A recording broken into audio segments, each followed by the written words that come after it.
Sue, I want to get you on something that I know you will have a lot to say on, an opinion as well, because the WSL window shut just a couple of days ago. The big story has been Chloe Kelly, I should say, you're Sue Smith, joining Arsenal on loan from Manchester City. I mean, she's ineligible, understandably, to play tomorrow in the live game between City and Arsenal. But some of the things that she has posted over the course of the last couple of days on social media, I mean, just one story that she put out last night on Instagram. She said, "So disappointed to find out tonight that people at the club are briefing journalists against me. They've called reporters to assassinate my character."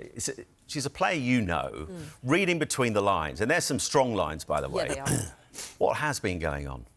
Well, obviously we don't know the ins and outs of what do you what's sense happened. What do you sense? There's clearly been a breakdown, hasn't there, in a relationship between either herself and Gareth Taylor, or herself and a staff member, or definitely with the club. She's not played a lot of football. I think she's only started one game this season, which is a surprise. We know she's a top quality player.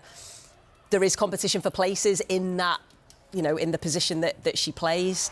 I think with the Euros coming up for England, she knows that she has to be playing regular game time. Serena Wiegman's picked her in the England squad, but I'm sure Serena will have spoken to her and said, you need to go out and you need to play more football. So that's clearly what she's thinking of doing. She obviously wanted a way out, and that was her way of doing it, whether it's the right way or not.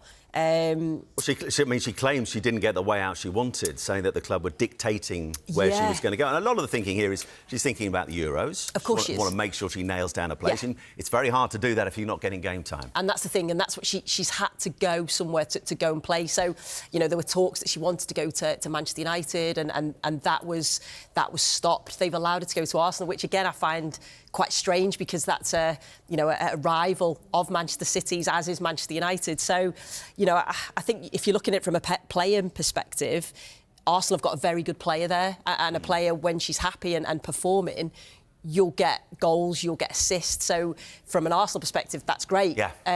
But yeah, it's sad the way that she's left Manchester City, and I'm sure, you know, they'll be disappointed that they've lost a player that's very good, that will certainly be, you know, wanting to achieve a lot this season. You look at the game there, the Manchester City versus Arsenal is going to be very intriguing, isn't it? Imagine if she was eligible to play, which she isn't.